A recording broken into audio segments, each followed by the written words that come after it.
Hello hello দিদি, দিদি আমি বলছি। হ্যাঁ, কেমন আছো তুমি? দিদি, আমি অনেক কষ্ট সহ্য করেছি, এবার আমি ডিসিশন নিয়ে নিয়েছি। এবার আমি আর ডিসিশন চেঞ্জ করব না। আমার কথা শোনো। তুমি তুমি এরকম কিচ্ছু করবে না, শুনছো তুমি? আজ আমার সাধের অনুষ্ঠান, আর তুমি তো জানোই সমস্ত রিলেটিভ কিছুক্ষণ বাদেই বাস ধরে সীতারা চলে যাবে, আর এই বাড়িতে আমি একদম একলা থেকে যাব ওই জানোয়ারটার সাথে। তুমি এসব কিচ্ছু করবে না, আমি তোমাকে আগেও বলেছিলাম না? প্লিজ তুমি পুলিশের কাছে যাও, পুলিশ উইল হেল্প ইউ। দিদি, তুমি তো জানো আমি পুলিশের কাছে যেতে পারবো না। আরে তুমি তোমার বাচ্চাটার কথা ভাবো। আরে তোমার পেটে একটা বাচ্চা আছে। ওর কথাই ভাবছি দিদি। আজ যদি নিজে সিদ্ধান্ত বদলে ফেলি, তাহলে 2 মাস পরে আমি নিজের সন্তানকে কোন সমাজে জন্ম দেব বলো? আমি ওকে এমন পিতা দিতে পারি না।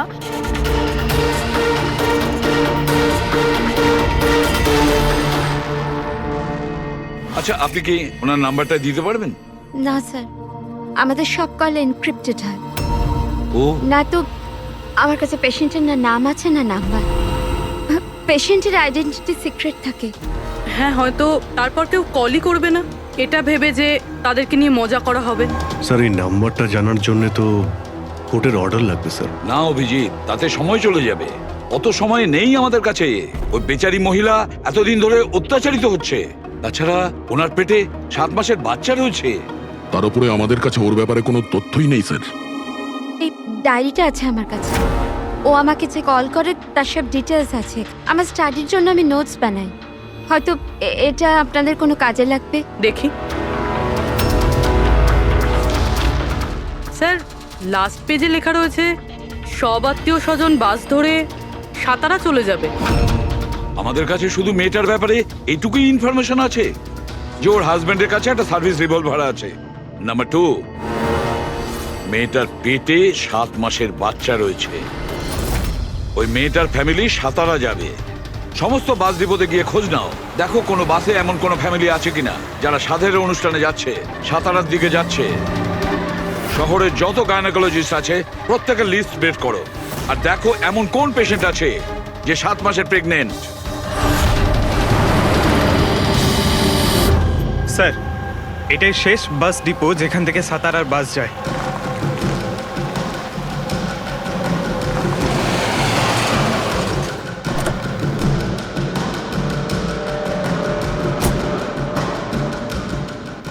দাদা শুনুন, 1 মিনিট দাঁড়া। আজ দুপুরে এখানে এই ডিপো থেকে সাতারার বাস ছাড়ার কথা ছিল না? না, একটা বাস তো যাওয়ার কথা ছিল, কিন্তু 1 ঘন্টা আগে। আসলে ইঞ্জিনটা খারাপ হয়ে যাওয়াতে লেট হয়ে গেছে। সেই বাসটা কোথায় আছে? ওই যে ওই বাসটা। এইটা? এটা? হ্যাঁ হ্যাঁ। আচ্ছা, আপনারা সাতারা যাচ্ছেন তো? হ্যাঁ। হ্যাঁ, কেন? আপনারা কি এখানে সাধের অনুষ্ঠানে এসেছিলেন? হ্যাঁ, কিন্তু আপনারা কারা? দেখো, আমরা সিআইডি থেকে আসছি। এই 7 টাকার ছিল। আমার আত্মীয় নয়নার, কিন্তু কি হয়েছে? এই নয়না কোথায় থাকে? ওর ঘরের অ্যাড্রেসটা দাও তো। B200 Shantinibas, Versova. Thank you, thank you. হ্যাঁ দয়া। এই ডিপোতে একটা ফ্যামিলি পাওয়া গেছে। হ্যাঁ, ওরই ফ্যামিলি। আর মেয়েটার নাম হলো নয়না। ঠিকানা হলো B200 শান্তিনিবাস, বার্সোবা। আচ্ছা, তাই নাকি? ভাই, গাইনোকোলজিস্ট আমাদের এই অ্যাড্রেসে দিয়েছেন। তুমি ওখানে পৌঁছো, আমরা ওখানেই যাচ্ছি। ঠিক আছে, আমরা পৌঁছাচ্ছি। ওকে।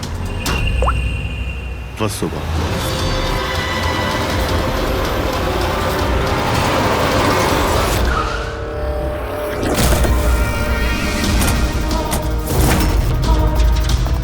এক্সকিউজ মি, আমরা সিআইডি থেকে আসছি। এই নয়না কোথায়? সিআইডি? হ্যাঁ। স্যার, ওপরে গিয়ে ডান দিকে। কিন্তু কি হয়েছে? কি হয়েছে স্যার?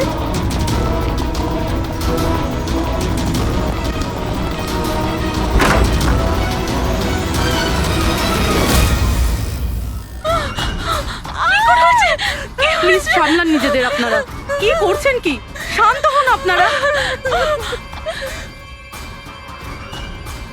এটা কি হয়ে গেল? ও সুইসাইড করেই নিল। গুলি চিনের নিচের থেকে উপরের দিকে গেছে। স্যার, অনেকটা রক্ত বেরিয়েছে। মনে হচ্ছে অনেকটা সময় কেটে গেছে। পিছনে সরো। দাদা, কি হলো? দাদা দেখ, দাদা। নয়না। এই, কি হলো নয়না? ইন্সপেক্টর আমান? তুমি ওকে চেনো?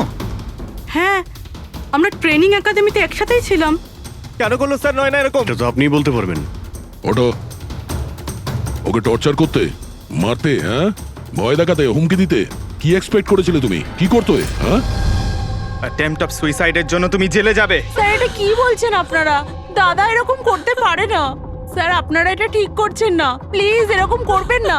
কত মেন্টাল টর্চার করা হয়েছে ওকে, নিজেরই মাথায় গুলি করে নিয়েছে। সবাইকে বাইরে নিয়ে যাও।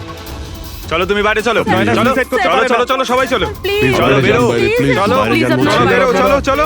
শান্ত হও। আপনি স্যার, আপনিও যান, please। চলুন চলুন। সেটাই হলো যেটা ওই গাইনোকোলজিস্ট বলেছিলেন। সুইসাইড করেই ফেললো। বডিটাকে ফরেন্সিক ল্যাবে পাঠিয়ে দিই, আর এসিবি স্যারকে ইনফর্ম করে দিই যে ওকে আমরা বাঁচাতে পারিনি। এক মিনিট, ওই ফোন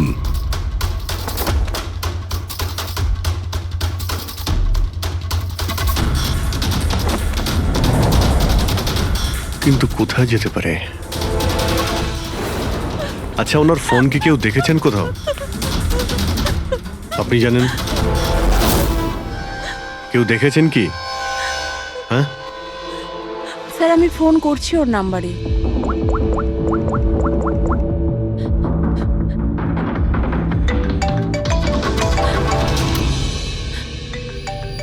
যশ বাবা এদিকে এসো।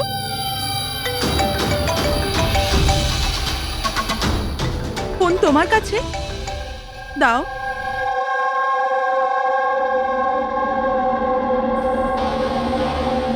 আমি এটা গেম খেলার জন্য নিয়েছিলাম কাকির ঘর থেকে।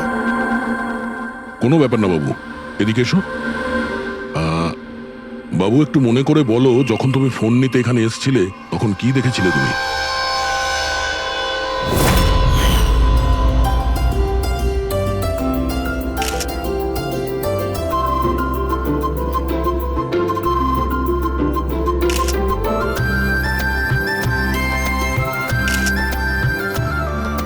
নয়না কত খুশি লাগছে তাই না?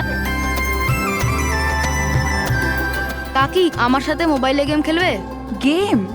এখন এখন তো এত লোকজন আছেন আর আমার ফোনটাও আমার ঘরেই পড়ে আছে, তো এখন তো খেলতে পারবো না, কিন্তু পরে খেললে হবে। হ্যাঁ। এখন না, তুমি গিয়ে ফ্রেন্ডসদের সাথে খেলো, ওকে? ঠিক আছে। যাও। আরে দাদা বৌদির সাথে গিয়ে ফটো তুল না। হ্যাঁ আমি যাচ্ছি।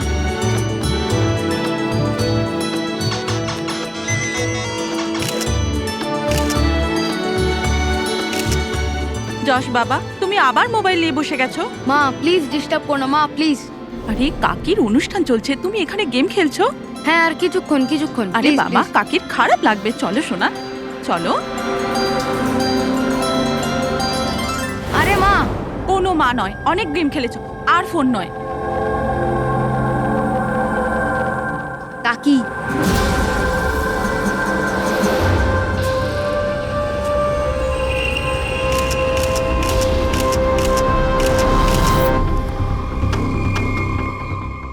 কাকির ফোন কোথায় থাকতে পারে?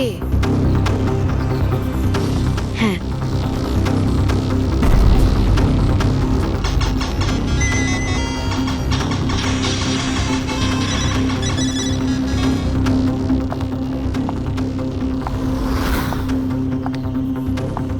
কাকি চলে এসছে। কিন্তু এরপর তুমি ফোনটা ফেরত কোথা থেকে পেলে? এখানে বাইরে পড়েছিল। থ্যাংক ইউ বাবু, তুমি আমাদের অনেক সাহায্য করলে। হুম,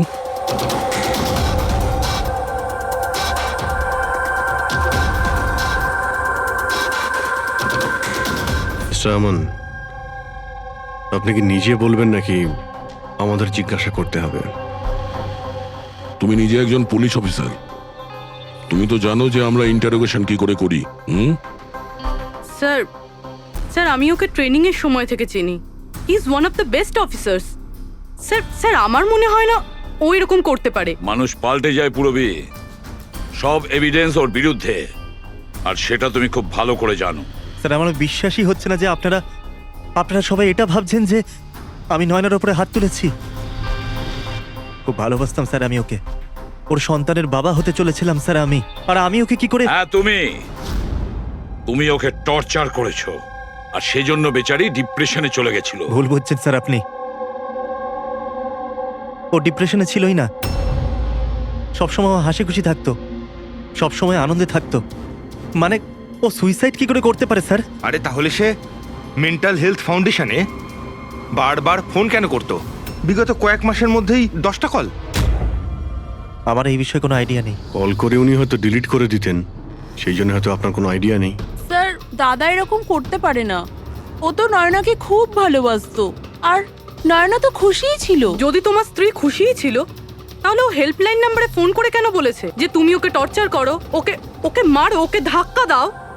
কেন আমান, উত্তর দাও। পুরবি ওর কাছে কোনো উত্তর থাকলে তো দেবে। ওর টর্চারের কারণে বেচারি ডিপ্রেশনে চলে গিয়েছিল, আর তারপরে ও সুইসাইড করে। ডিপ্রেশনে প্রায়শই কোনো লোক নিজের দুঃখের কথা শেয়ার করে না। হতে পারে এর জন্যই নয়না যে কতটা প্রবলেমে ছিল কেউ কিছু জানতেই পারেনি। পুরবি, অ্যাটলিস্ট তুমি তো আমাকে বিশ্বাস করো। You know me well. Nayana কখনো সুইসাইড করতে পারে না, কখনো সুইসাইড করবে না। ব্যাস, নিয়ে যাও একে। চলো। আপনি আমার কথাটা তো শুনুন, নয়না কখনো সুইসাইড করতে পারে না। চলো স্যার আমার কথাটা চলো, শুনুন স্যার, চলো। নয়না সুইসাইড করেনি। স্যার আমার কথাটা শুনুন স্যার একবার।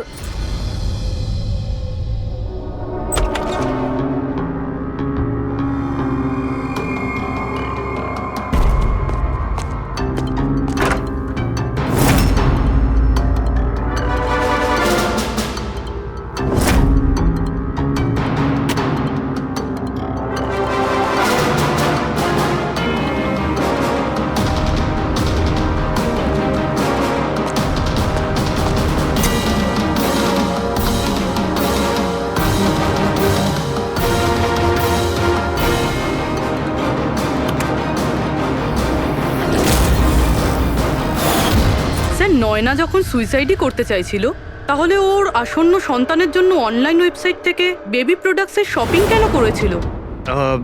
যাতে কারোর সন্দেহ না হয়। হতে পারে, কিন্তু স্যার আমার মনে হয় এটা একটু আশ্চর্য ব্যাপার স্যার। পুরো ব্যাপারটাই আশ্চর্য। তো আপনার মনে হচ্ছে যে আমার আর ভূমি এরা সত্যি বলছে? সেটা তো জানাই যাবে অভিজিৎ, কিন্তু তার আগে ওই 7 ভক্ষণ অনুষ্ঠানে নয়নার যত কাছের লোক ছিল ওদের সবাইকে ডাকো। নয়নার সাথে আপনার সম্পর্ক কেমন ছিল? হ্যাঁ স্যার, খুব ভালো ছিল, আর খুব ভালো মেয়ে ছিল, সব সময় খুশি থাকতো। তাহলে আপনারও কি মনে হয়েছে যে ওর সঙ্গে কোনো গন্ডগোল হচ্ছে বা কোনো সমস্যা হয়েছে? আমরা অনেক কথা বলতাম, কিন্তু কখনো মনে হয়নি যে ওর হাজবেন্ডের সাথে বা বিয়ে নিয়ে কোনো প্রবলেম ছিল। শোনো বাবা, তোমার তোমার কাকিমাকে কেমন লাগতো? ভালোবাসতেন তোমায়? হ্যাঁ, কাকি আমাদের বাচ্চাদের খুব ভালোবাসতো, আর আমাকেও খুব ভালোবাসতো। উনি ওনার ফোনে আমায় গেমও ইনস্টল করতে দিয়েছিল। আচ্ছা, কাকিমা কখনো তোমাকে এমন কোনো কথা বলেছিল, যেমন ওনার তোমার কাকার সাথে কোনো ঝগড়া হয়েছে অথবা ঝামেলা হয়েছে, এরকম কিছু? না, কাকি প্রেগনেন্ট ছিল তো, তাই জন্য উনি তাড়াতাড়ি রেগে যেতেন। আর মাই আমায় বলেছিল যে আমি যেন ওনাকে বিরক্ত না করি। আচ্ছা, নয়নার ব্যবহারে আপনার মানে কোনো সন্দেহ হয়েছিল? না, একদমই না। ও তো খুব খুশি ছিল, পুজোতে, ফাংশনে ডান্সও করেছিল। ইনফ্যাক্ট অনেক বেশি এক্সাইটেড ছিল নিজের ফটোশুট নিয়ে। আর কোনো ছবি আছে? স্যার নয়না যতগুলো ফটো সব এর মধ্যেই আছে। ঠিক আছে, এগুলো আমরা রেখে দিচ্ছি। এখন আপনি আসতে পারেন। Thank you very much. Thank you sir. Sir, সবকিছু শোনার পরে আমার তো মনে হচ্ছে যে এ এমন সত্যি কথাই বলছে। ওর ওয়াইফ যদি এত আনন্দেই থাকে, তাহলে সুইসাইড কেন করতে গেল? সেটাই তো, সুইসাইড কেন করবে? গোলমাল আছে অভিজিৎ, কিছু না কিছু গোলমাল আছে। রাধার যে কটা ইনফরমেশন দেওয়ার ছিল সব দিয়ে দিয়েছে, তবু বুঝতে পারছি। একটা কাজ করো, ওই মেন্টাল হেলথ ফাউন্ডেশনে গিয়ে ওই নয়নার ব্যাপারে যা কিছু জানতে পারবে বের করে নিয়ে এসো। ওখানকার অপারেটরদের সঙ্গেও কথা বলো, খুঁটিয়ে খুঁটিয়ে ইনফরমেশন বের করো। হয়তো এমন কোনো কথা ও জানতো নয়নার ব্যাপারে যেটা আমাদের কাজে লাগবে।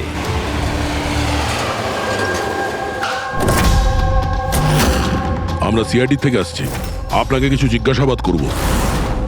এই নাম্বারটা থেকে আপনার ফাউন্ডেশনে একজন লেডি ফোন করতেন, উনি সুইসাইড করেছেন। এর পুরো ইনফরমেশন চাই আমাদের। কবে কল করেছিল, কতবার করেছিল, কখন করেছিল, পুরো ডিটেল। আমি এক্ষুনি চেক করছি।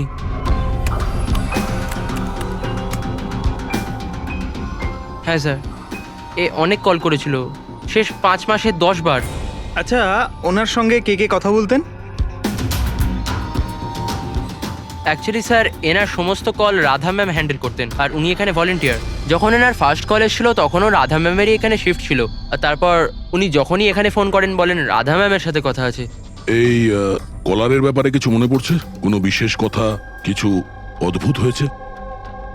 এই কলারের ব্যাপারে স্যার, হ্যাঁ স্যার, একবার হয়েছিল স্যার। এই দেখুন স্যার, একই দিনে 2 বার কল এসেছিল।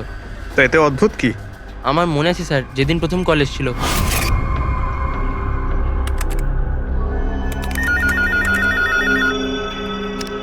Hello, how may I help you? Hello, আমি রাধা ম্যাডামের সাথে কথা বলতে চাই। হ্যাঁ, শিওর। হ্যালো রাধা ম্যাম, আপনার জন্য কল। কিছুক্ষণ বাদে ওই নাম্বারটা থেকে আবার কল এসেছিল। Hello, how may I help you? Hello, আমি নয়না বলছি। আর কিছুক্ষণ আগে আমার নাম্বার থেকে আপনার কাছে কল এসেছিল, আর 7 মিনিট কথাও হয়েছে। আপনি প্লিজ আমাকে বলবেন আপনি কোথা থেকে বলছেন? ম্যাম, এটা মেন্টাল হেলথ ফাউন্ডেশনের হেল্পলাইন নাম্বার। আমরা সেই সমস্ত মানুষের হেল্প করি যারা ডিপ্রেশনে পড়ে সুইসাইড করার চেষ্টা করে। What? Suicide helpline? Yes ma'am. অন্য কলাররা স্যার নিজের নাম কখনোই বলে না, কিন্তু ইনি প্রথমে নিজে থেকেই বলে দিলেন। স্যার, নয়না নিজের নাম কখনো রাধাকে বলেনি, তাহলে ও হঠাৎ করে বলতে যাবে কেন? আমরা এই নম্বরের কল হিস্ট্রিটা চাই। 1 মাস আগে নয়নার ফোন থেকে কেউ একজন হেল্পলাইনে ফোন করেছিল, আর এই হলো তার রেকর্ড।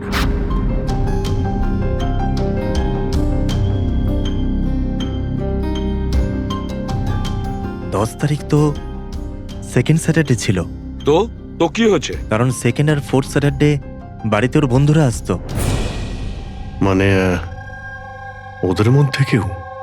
এই এই দুটো কল তো দুপুরে দেখাচ্ছে। হ্যাঁ, ওর সমস্ত বন্ধুরা দুপুরেই আসতো। কতজন আসতো? তা প্রায় 8-10 জন। আচ্ছা, তুমি কি নয়নার সব বন্ধুদের চেনো? সবাইকে তো নয়, কিন্তু অনেককেই চিনতাম। আমার বোন ভূমিও আসতো। ভূমি, একটা কথা বল। গত মাসে যখন তুমি ওর বাড়িতে গিয়েছিলে দেখা করতে, তখন এমন কিছু হয়েছিল? মানে আমি বলতে চাইছি, অদ্ভুত কোনো ঘটনা বা সেরকম কিছু নিজেদের মধ্যে, বা কোনো খেলার সময় কিছু মনে আছে? না স্যার, এরকম তো কিছুই হয়নি। আমরা প্রতিবারের মতো যেমন খেলতাম সেরকমই খেলছিলাম। আর নয়না, ওকে দেখে কিছু কিছু ডাউট হয়েছিল? স্যার, নয়না তো খুশিই ছিল, ইনফ্যাক্ট মজা করছিল।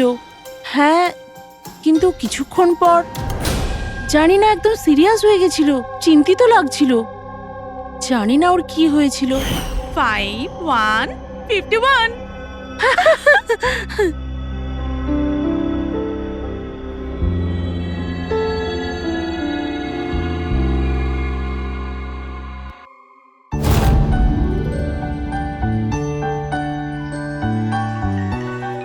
মনে হচ্ছে এর যে হবু বাচ্চা হবে না, সে খুব লাকি। হ্যাঁ রে, নয়তো আগে কখনো নয়না জিততো না।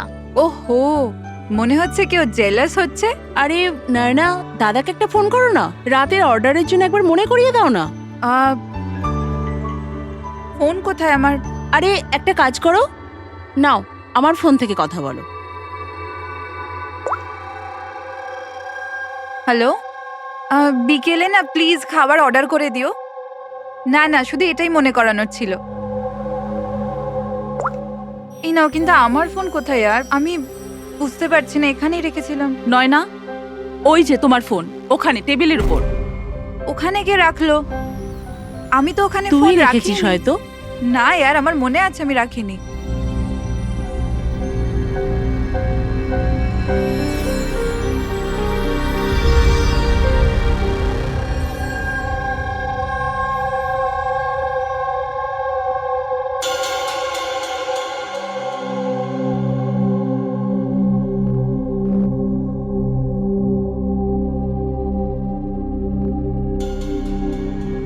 কল করেছিল।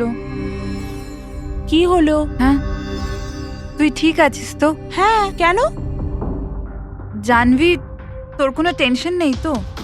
না, কোনো প্রবলেম নেই। কেন? তোদের যদি কোনো প্রবলেম থাকে তো প্লিজ আমায় বলিস। কেমন প্রবলেম? কি বলছিস তুই? তোর কি হয়েছে হঠাৎ করে? আরে কিছু হয়নি। প্রেগনেন্সির মধ্যে এরকম মুড সুইংস হয়ে থাকে, এটা একটা ন্যাচারাল ব্যাপার। চলো আমরা সবাই খেলাটা কন্টিনিউ করি। স্যার, নয়না ভূমির ফোন থেকে আমানের সাথে কথা বলছিল দুপুর 1:03 থেকে 1:04 পর্যন্ত। 1:04 পর্যন্ত? আরে সুইসাইড হেল্পলাইনে যে প্রথম ফোন করা হয়েছিল 7 মিনিটের জন্যে, সেটা 12:57 থেকে 1:04 অবধি চলেছিল। আর সেকেন্ডটা 1:20 থেকে 1:21 পর্যন্ত। তার মানে অভিজিৎ, ওই 7 মিনিটের কলটা নয়না নিজে করেনি। কারণ ওই সময় নয়না অমনের সাথে কথা বলছিল ভূমির ফোন থেকে। এক্স্যাক্টলি। তার মানে ওই ফোনটা নয়নার কোনো বন্ধুই হয়তো করেছিল। আপনি কাউকে দেখেছিলেন ওর ফোন তুলতে বা ওর ফোন ব্যবহার করতে? না, আমি তো কাউকে দেখিনি। তার মানে ওই কলটা অন্য কেউ করেছিল। আর স্যার, নয়না যখন ওর ফোনটা খুঁজে পায় আর ওখানে লাস্ট ডায়াল আননোন নাম্বারটা চেক করে, আর তারপর যখন ওই নাম্বারে ফোন করে তখন ও জানতে পারে যে ওটা কোনো সুইসাইড হেল্পলাইনের নাম্বার।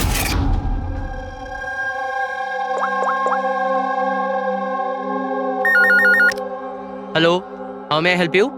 হ্যালো, আমি নয়না বলছি। কিছুক্ষণ আগে আমার নাম্বার থেকে আপনার কাছে কল এসেছিল আর 7 মিনিট কথাও হয়েছে। আপনি প্লিজ আমাকে বলবেন আপনি কোথা থেকে বলছেন? ম্যাম, এটা মেন্টাল হেলথ ফাউন্ডেশনের হেল্পলাইন নাম্বার। আমরা সেই সমস্ত মানুষের হেল্প করি যারা ডিপ্রেশনে পড়ে সুইসাইড করার চেষ্টা করে। হোয়াট? Suicide helpline? এটা জানতে পেরে ও চিন্তায় পড়ে যায় আর ভাবতে আরম্ভ করে সুইসাইড কে করতে চায়। স্যার, এই ফোন কলটা নয়না যদি না করে তাহলে এটাও তো হতে পারে যে আগে যে সমস্ত কলগুলো করা হয়েছে সেটা নয়না করেনি, অন্য কেউ করেছে। ভূমি, তুমি ওই গেম খেলার সময় ডায়েরি রাখো তো? মানে স্কোর নোট করো তো প্রত্যেকটা খেলার? ব্যাস, ওই ডায়েরিটা আমার চাই। Okay sir. আর এই যে প্রত্যেক সেশনে 4টে নাম রয়েছে যারা সব সময় থাকে: ভূমি, পারুল, জাহ্নবী আর শীতল।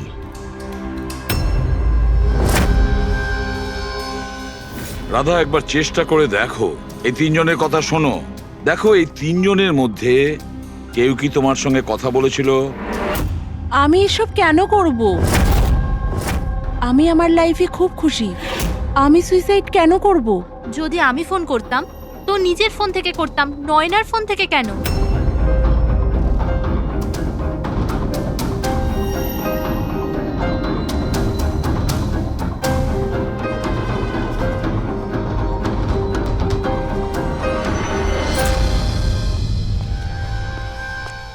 স্যার, স্যার, এই 3 জনের মধ্যে কারুর আওয়াজ নয়। স্যার, হ্যাঁ, এই 3 জন তো না বলছে, শুধু শীতল বাকি আছে। ওর ব্যাপারে কিছু জানতেই পারছি না। কিছু জানতে পারোনি মানে কি বলতে চাইছো? স্যার, এই 3 জনের মধ্যে কেউ শীতলকে চেনেই না। জাহ্নবী বলল শীতলের সাথে নয়নার গাইনোকোলজিস্টের চেম্বারে দেখা হয়েছিল আর ওখানে ওদের বন্ধুত্ব হয়ে যায়। শীতলকে এদের মধ্যে কেউই পার্সোনালি চেনে না। কোনো ব্যাপার না, ওই 3 জনের হেল্প নিচ্ছি আমরা। এবার শীতলের স্কেচ করাবো আমরা, তারপরে দেখবো।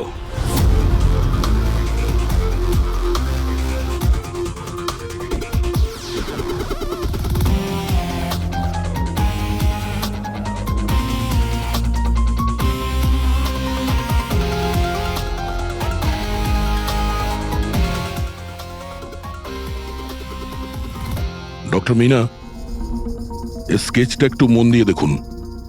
আচ্ছা, এই মেয়েটা আপনার এখানে চিকিৎসা করাতে আসতো? I don't think so. আমার তো মনে পড়ছে না যে এরকম কোনো লেডি আমার কাছে কোনোদিন এসেছিল। কে ইনি? এর নাম শীতল।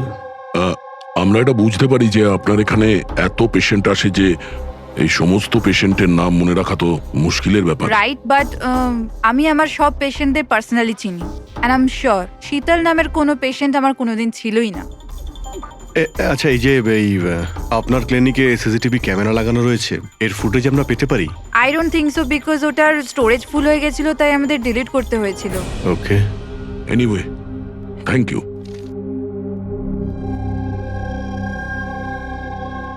মনে হচ্ছে এই শীতল কোনোদিন পেশেন্ট ছিলই না, শুধুমাত্র নয়নার সঙ্গে বন্ধুত্ব করার জন্য এসেছিল এখানে। ওর প্ল্যান ছিল নয়নার সঙ্গে বন্ধুত্ব করে ওর বাড়িতে ঢোকার। প্রফেশনাল ফ্রড মনে হচ্ছে, আটকাতে হবে ওকে। তুমি কি একে চেনো? এটা তো শীতল, নয়নার বন্ধু। এ তো প্রায় বাড়িতে আসতো।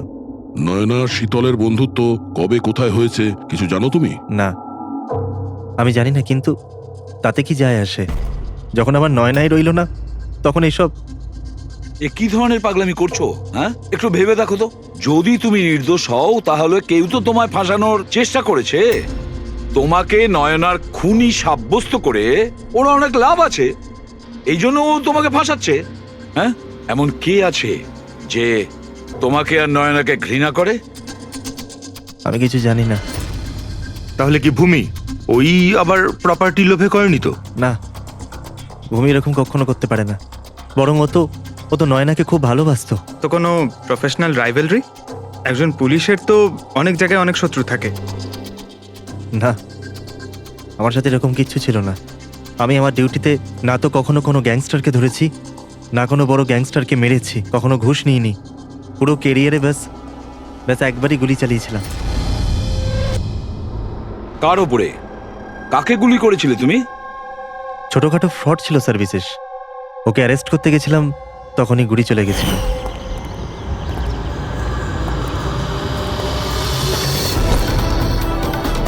এই বিশেষ, খবরদার ইন্সপেক্টর। হয়তো এই লোকটারই কোনো ভাই বা আত্মীয় প্রতিশোধ নেওয়ার জন্য এসব করেছে। না, যখন আমরা ওকে অ্যারেস্ট করতে গেছিলাম, তো ওর কোথাও কোনো পরিবার ছিল না, হয়তো অনাথ ছিল। ঠিক আছে, যদি ওই লোকটার কোনো আত্মীয় স্বজন থাকে, তাকে আমরা ছাড়বো না। স্যার, আমান ঠিক বলছিল। ওই লোকটার নিজের বলতে কেউ নেই, ফ্যামিলি, স্ত্রী, বাচ্চা, কেউ না। তাহলে প্রতিশোধ কে নিচ্ছে? বাড়ির লোক নয়, কোনো বন্ধু হতে পারে। বন্ধুরা হয়তো প্রতিশোধ নিয়েছে। বন্ধুত্বের জন্য কে আজকাল নিজের প্রাণের ঝুঁকি নেয় স্যার? এসব তো শুধু গল্পের বইতেই দেখা যায়। নন্টে ফন্টে, হাবলু ঘাবলু, এখন এসব কোথায় স্যার? এটা কি স্যার, একটা স্টোরেজ চুরির ঘটনায় বিশেষের সাথে আরও একটা নাম আছে, রেখা। রেখা? দুজনে মিলে অনেক চুরি করেছে। এদের ফটো দেয়নি কেন? স্যার, এরা তো ছদ্মবেশে চুরি করতো, হয়তো এই জন্যে। আর যখন বিশেষ মারা যায়, তখন হয়তো এই জুটিটা ভেঙে যায়, আর এই রেখা একা হয়ে যায়। রেখা? আমি জানি এই রেখা কে। স্যার, আমাদের ইনফর্মার এই বাড়িটার অ্যাড্রেসে দিয়েছিল।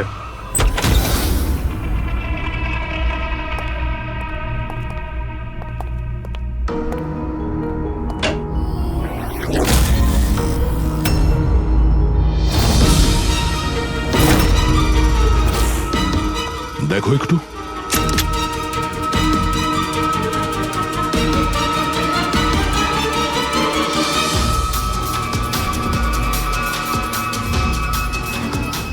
স্যার, মারা গেছে। একটু উল্টা ওকে। শীতল? আমাদের সন্দেহ ঠিকই ছিল, শীতলই রেখা। কিন্তু স্যার, আমরা তো ভাবছিলাম যে সব শীতল করছে। পঙ্কজ, অন্য কেউ আছে এর পেছনে। ও জানতে পেরে গেছিল যে আমরা শীতলের কাছে যে কোনোভাবেই হোক পৌঁছে যাব।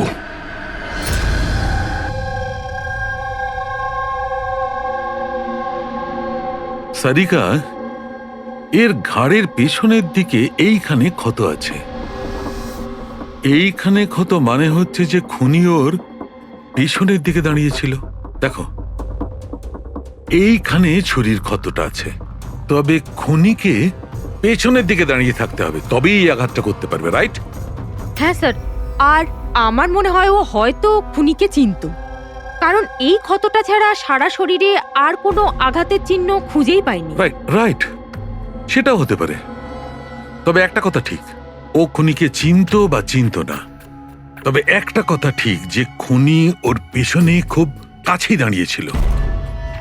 দেখো, এত জোরের সঙ্গে এই ছুরিটাকে ব্যবহার করা হয়েছিল যে খুব কাছেই দাঁড়িয়ে থাকতে হবে, তবেই জোরে মারতে পারবে।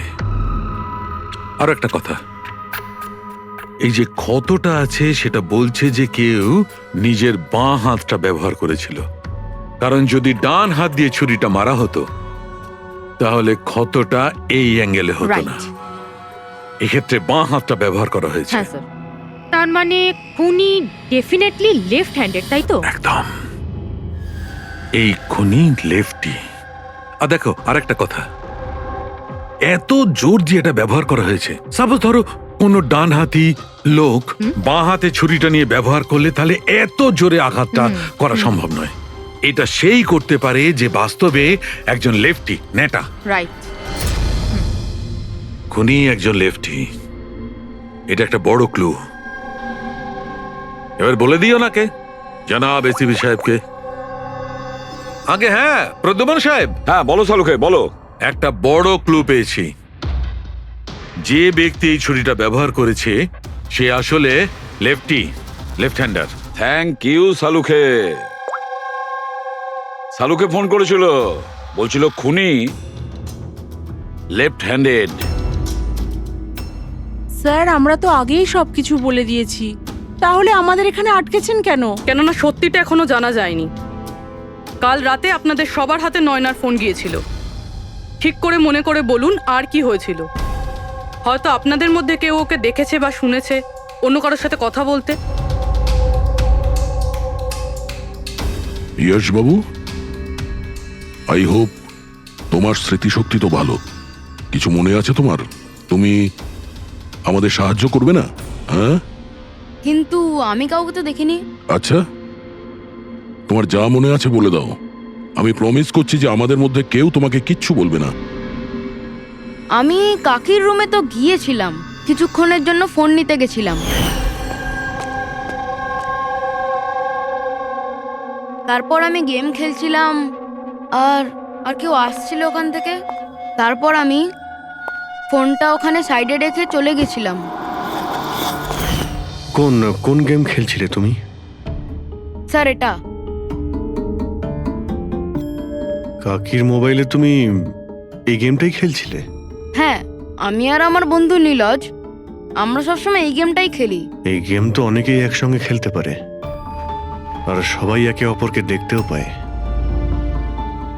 তো নীরজ তোমাকে দেখতে পাচ্ছিল যখন তুমি ফোন ওখানে রাখো।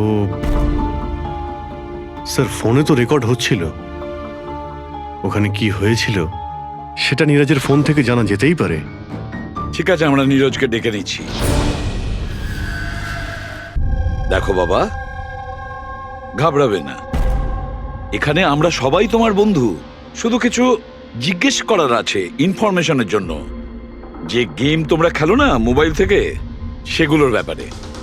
যখন তুমি নিজের মোবাইলে গেম খেলছিলে তোমার বন্ধুর সাথে, তখন তুমি ওকে দেখতে পাচ্ছিলে তো? হ্যাঁ। আচ্ছা, আর একটা কথা বলো, যখন তুমি ওকে দেখতে পাচ্ছিলে তখন কি তুমি ওর পেছনে কাউকে দেখেছিলে? না, শুধু যশই ছিল। 1 মিনিট স্যার, যখন যশ ফিরে এলো না ততক্ষণ স্ক্রিন লক হয়নি। স্ক্রিন লক হয়নি মানে? স্যার, মানে গেম অ্যাক্টিভ ছিল, আর যখন গেম অ্যাক্টিভ থাকে তখন ও নিজে নিজেই স্ক্রিনশট নেয়। তাহলে তখনও নিশ্চয়ই নিয়েছে, আর প্রত্যেকটা স্ক্রিনশট ফোনে সেভ হয়ে থাকে। হ্যাঁ স্যার। দাও তোমার ফোনটা দাও। Thank you.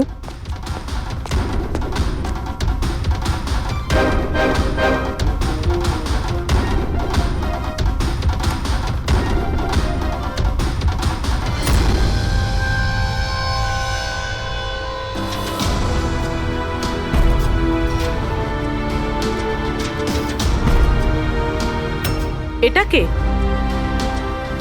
এটা নয়না তো নয়। না, এটা নয়না নয়।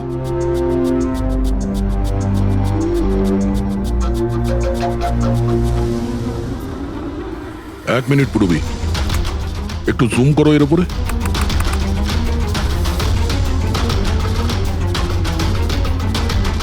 মেহেন্দি আর লেফট হ্যান্ডে এর হাতে মেহেন্দি এইভাবে কেন রয়েছে? সেটা এই কারণে অভিজিৎ, কারণ এই হাতটা যে মহিলা, সে মহিলা ওখানে বাকি সবাইকে মেহেন্দি পড়াতে এসেছিল, আর ও লেফট হ্যান্ডেড। সবার আগেও শীতলকে দিয়ে হেল্পলাইনে ফোন করায়। রাধাকে একটু কলটা ট্রান্সফার করুন না প্লিজ। হ্যাঁ শিওর।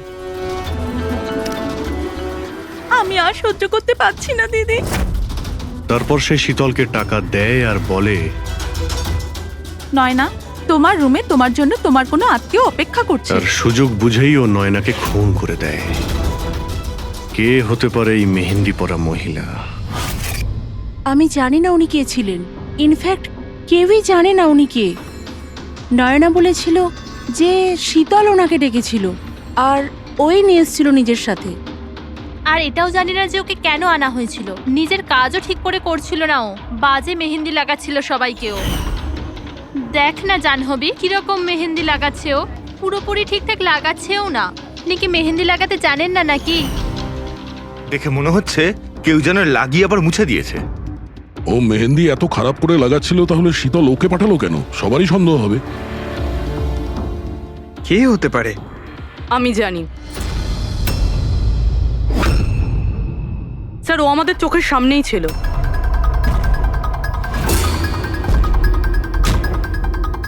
আর আমরা ওকে সন্দেহই করিনি।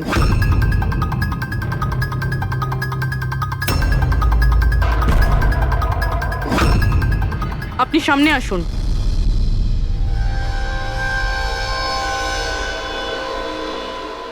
আপনার বা হাতটা দেখান।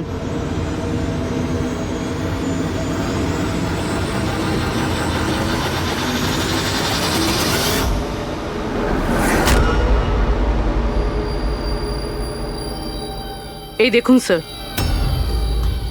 রাধা দেবী? স্যার, আমি এনার ওই ডায়েরি অনেকক্ষণ ধরে দেখেছি। ওতেও কালি এভাবেই ছড়িয়েছিল যেভাবে ওনার মেহেন্দি রয়েছে। যারা লেফট হ্যান্ডেড হয় তারা যখন কোনো কাগজে লেখে তখন এইভাবেই লেখে, আর যা কিছু আগে লেখা ছিল তার ওপরেই ওর হাতটা ঘষে যায়, ফলে ওই কালি বা রং হাতে লেগে যায় যেভাবে রাধার হাতে লেগে আছে, তাই না? কেন মারলে তুমি নয়নাকে? কি ক্ষতি করেছিল তোমারও? হ্যাঁ, কারণ তুমি আমার বিশেষকে মেরেছিলে। তুমি আমার বিশেষের প্রাণ নিয়েছিলে। আমি বিশেষকে ভালোবাসতাম। ওর বাচ্চার মা হতে চলেছিলাম আমি। আর তুমি তুমি এনকাউন্টারে ওকে গুলি মেরে দিলে। মেরে দিলে আমার বিশেষকে, মেরে দিলে তুমি বিশেষকে। আর সেই জন্য তুমি ঠিক করো তুমি ওর থেকে প্রতিশোধ নেবে। হ্যাঁ, যখন আমি জানতে পারলাম যে বিশেষ এই দুনিয়াতে নেই আর, তখন এই কষ্টে আমার বাচ্চা তো আমার পেটের ভিতরে মারা গেল।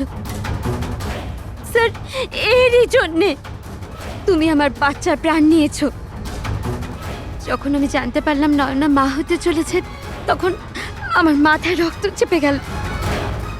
যে যে সুখ আমি নিচে পেলাম না, সেটা সেটা আমি নয়নাকে কি করে দিতে পারি? মেরে দিলাম আমি নয়নাকে, মেরে দিলাম ওকে। তো সেই জন্য তুমি মেন্টাল হেলথ ফাউন্ডেশনে অ্যাজ আ ভলেন্টিয়ার তুমি কাজ করতে শুরু করেছিলে। আর শীতল তোমাকে না, তুমি শীতলকে কাজ দিয়েছো নয়নার সঙ্গে বন্ধুত্ব করার জন্য। হ্যাঁ, শীতলকে আমিই পাঠিয়েছিলাম নয়নার ঘরে, যাতে ও নয়নার ঘর থেকে আমাকে ফোন করতে পারে আমার হেল্পলাইন নাম্বারে। ও আমার ব্যাপারে লোককে জিজ্ঞাসা করে। আর সাধের অনুষ্ঠানে ওই শীতলই আমাকে নয়নার ঘরে ডেকেছিল। আর আর আমি ওখানেই ছিলাম। আমার পক্ষে আর সম্ভব নয় দিদি, আমি যাচ্ছি। এখন তোমার শেষ কাজটা করো, নিচে গিয়ে নয়নাকে এখানে পাঠাও। এখনই পাঠাচ্ছি। আর হ্যাঁ, মোবাইলটা বাইরে রেখে যাও। তোমার রুমে তোমার জন্য তোমার কোনো আত্মীয় অপেক্ষা করছে। ইমন তো এবার বুঝতে পারবে একলা হওয়ার যন্ত্রণা কি। এ তো হওয়ারই ছিল, একটা মায়ের থেকে তার বাচ্চাকে কেড়ে নিয়ে ও মা হতে চলেছিল। এই জন্যই আমি নয়নাকে মেরে দিয়েছি। আর তারপর চালাকি করে আপনি নিজে সিআইডির কাছে এলেন, যাতে আমাদের আপনার উপর সন্দেহ না হয় আর আমরা অন্য কাউকে সন্দেহ করি। আর যখন তুমি দেখলে যে আমরা ওকে অ্যারেস্ট করছি না, তখন তুমি শীতলকেও মেরে ফেললে সাক্ষী নির্মূল করার জন্য। রাধা, এটা কিরকম প্রতিশোধ নিয়েছো তুমি? আইন তোমাকে কোনোদিন ক্ষমা করবে না। তোমার তো কঠোর শাস্তি হবে।